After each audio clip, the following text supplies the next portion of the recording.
Hey guys, welcome back to my channel. So today's look is going to be on my birthday look that was about 2 weeks ago. I turned 25. If you want to see how I got this look, definitely stay tuned, guys.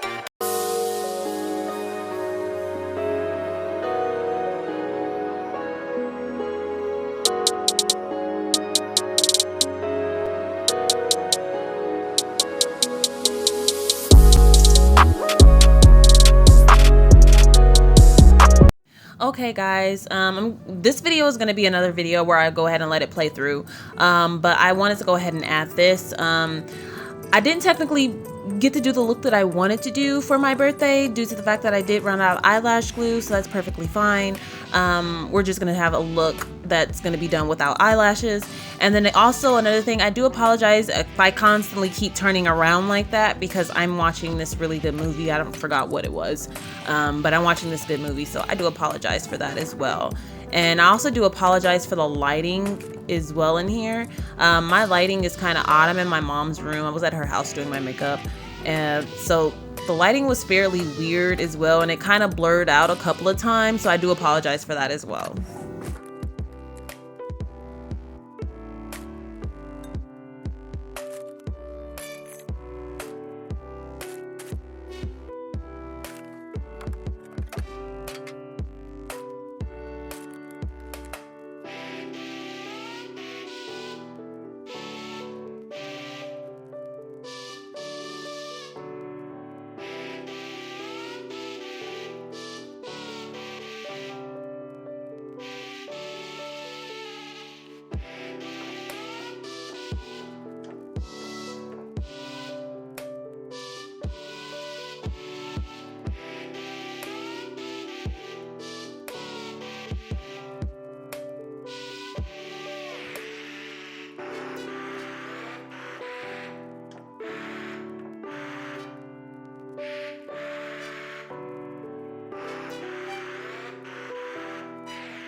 Alrighty guys, so off camera I went ahead and put my eyeliner on, and then I also went ahead and applied mascara to my red lashes, just because I didn't feel like that was very significant to show you guys, unless I was putting lashes on. But again, since I don't have any lash glue, I can't do that, so I went ahead and did that off camera.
Okay guys, so this is pretty much the end of the video. Next I'm just setting my face. Well, I'm trying to set my face, but that didn't go so well, so I'm having to use my sponge to go ahead and set my setting spray in my face. But last thing I did is go ahead and apply my lipstick, and then I also actually went ahead and applied some eyeliner, but like I like to create little small moles around my face, so I went ahead and did that. But that's pretty much it. If you like this video, again, don't forget to like, comment, and subscribe, and hit that notification bell, guys. See you in my next video.